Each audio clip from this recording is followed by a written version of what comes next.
Music throughout the Ice Age, which lasted from roughly 1.7 million years ago until around 11,000 BC.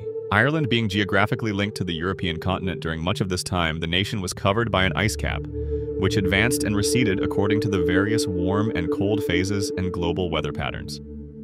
No one knows exactly when people originally came in Ireland, but it is believed that the earliest humans in Ireland arrived somewhere between 8,000 BC and 6,500 BC, and they traveled from Britain along one of the multiple land bridges that existed at the time. Many wild animals also made the crossing. However, some such as beavers, roe deer, wild cattle, otters, and snakes never made it over in time. As the climate warmed, the ice melted and the water levels increased, causing the land bridges to disappear forever beneath the waves. The first human settlers in Ireland were hunter-gatherers. Evidence from the earliest known settlements reveal that they seem to have fed on duck, pigeon, and grouse, along with nuts and berries. Fish was also a key part of their diet. The remnants of eels, flounder, salmon, and sea bass have all been identified.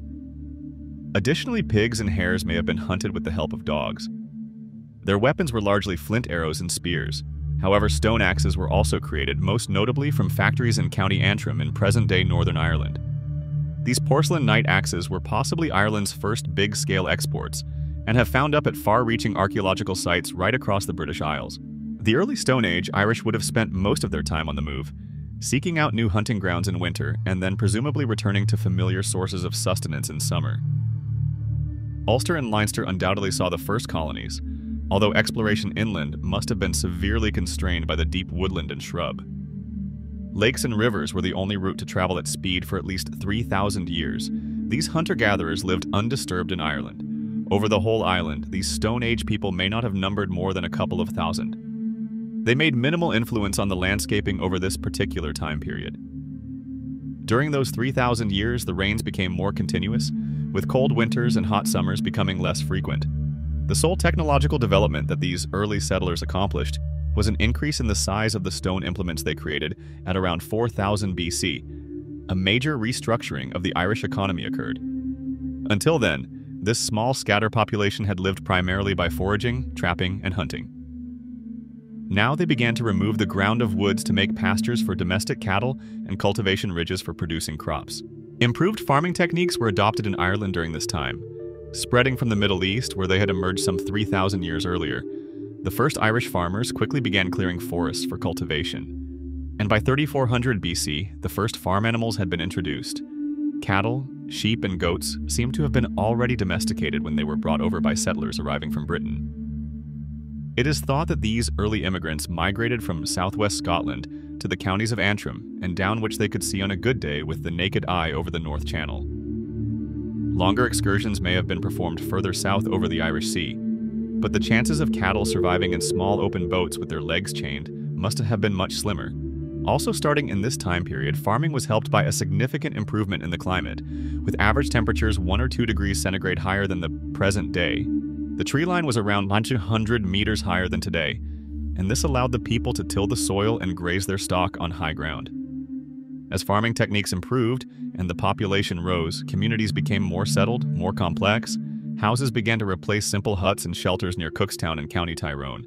The oldest Neolithic house in either Britain or Ireland was found in 1969.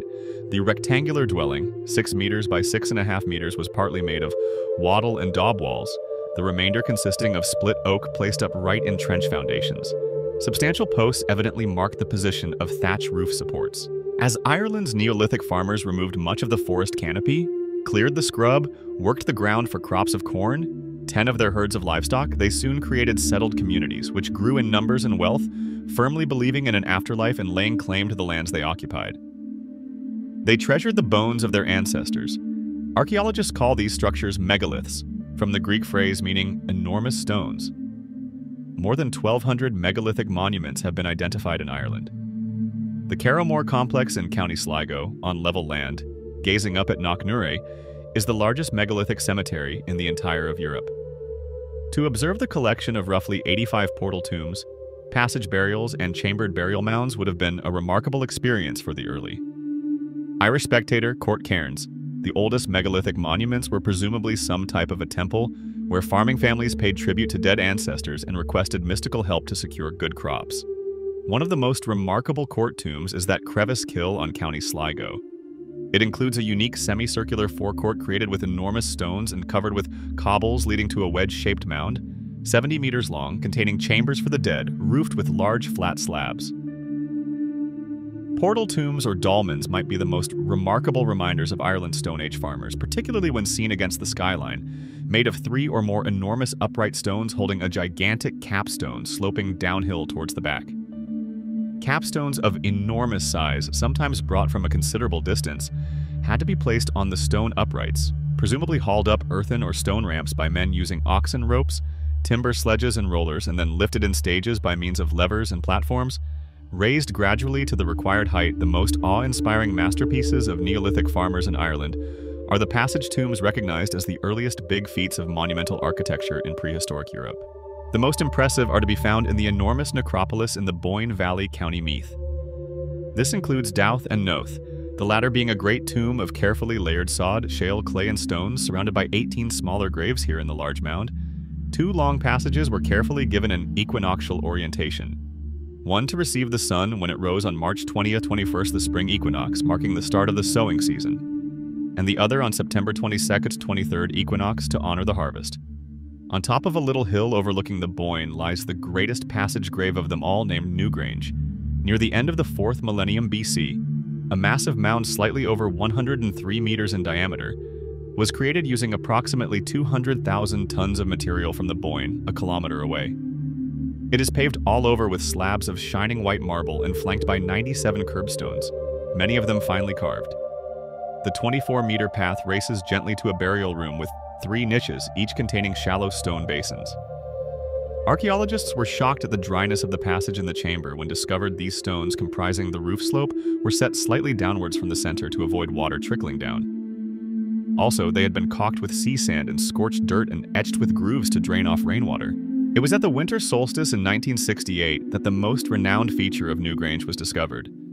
It was seen that the sun, when it rose beyond the horizon to the southeast at 8:58 a.m., threw a pencil-thin beam of light into the center of the burial chamber, striking the triple spiral design etched in the deepest recess of the tomb. Minutes later, it was gone. The ray of sunshine penetrates here only on the day of the winter solstice. The discovery of copper, possibly after 2000 BC, heralded the development of an Irish metalworking industry, which became renowned in Western Europe. This was a time when Egypt's second golden age of the Middle Kingdom flourished. The Hittites were invading Anatolia, the Mycenaeans were expanding into Greece, while the Minoan Sea Empire, headquartered on Knossos, was approaching its height. Cork and Kerry were the country's principal copper mining areas, and it is thought collectively they produced a mass of 370 imperial tons of finished copper. Only 150 pounds of copper and bronze has been unearthed from pre-1400 BC Ireland, which suggests the Irish presumably had a strong export commerce with mainland Europe. The Cork and Kerry copper business left behind the only known evidence of prehistoric mines in Europe, outside Austria. There are at least 25 mine shafts gathered together on Mount Gabriel, close Skull, County Cork. They seem to date from about 1500 BC and 1180 BC. Bronze, which is a blend of copper and tin and gold, also arose at this time and immediately became sought after. A bronze dagger or axe head was significantly superior in its strength and cutting edge to stone. Also, the metal was easily worked. It would be poured molten into a stone mold, cooled, and hammered into shape, and it could be customized with mystical symbols. Irish bronze metallurgy reached a high point early in the Bronze Age. Gradually, new weapons became accessible: the spearhead, the rapier, and by 800 BC, the sword. While the southern Mediterranean's Bronze Age leaders were being devoured by waves of Central European barbarians, the West was left alone to create its own distinctive bronze and gold industry. For Ireland, it was the zenith of a golden age. As well as manufacturing large quantities of metalware, the Irish were quite eager on burying it. Numerous treasure troves have been dated to this age, and there must have been a multitude of reasons why concealment was so crucial. The Dower Sword, unearthed between 2 lakes in County Offaly during the 19th century, amounted to more than 200 items. Among these were 5 swords, leaf-shaped spearheads, several axe heads, gouges, chisels, knives, and devices, which may have been razors. They were also crodles, regarded by some to be weights used in bartering, but by others to be modeled on bull scrotums and utilized by fertility cults. Gold hoards were also extremely common in Ireland, which proved the country's exalted standing as a major European goldwork producer. The quality of the materials and degree of craftsmanship matches or exceeds any other late Bronze Age society. Irish ornaments were definitely highly esteemed throughout the ancient world.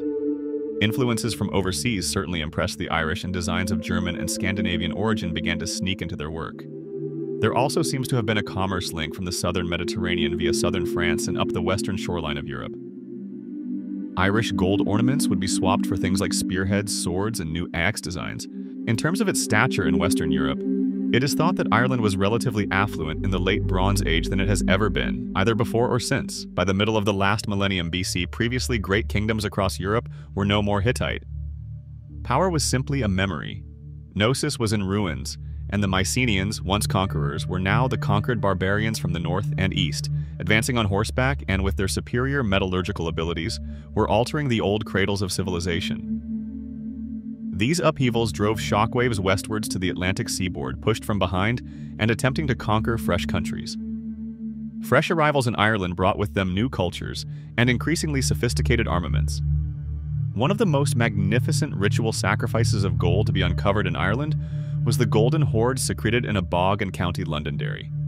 It features a model boat with oars, a cup necklaces, and a torque with exquisite swirling patterns. The torque, with this specific design and model of execution, indicates unmistakably that the Celts had landed in Ireland. Modern archaeologists like to idea of a continuous infiltration from Britain and the European mainland throughout the ages. The first Celtic speakers may have come to Ireland as early as 1000 BC. They started arriving in greater numbers from approximately 500 BC, equipped with iron weaponry led by nobles on horses' orange chariots, and began to govern the region from their hill forts. They placed the native inhabitants of Ireland under servitude, and the country was changed forever in.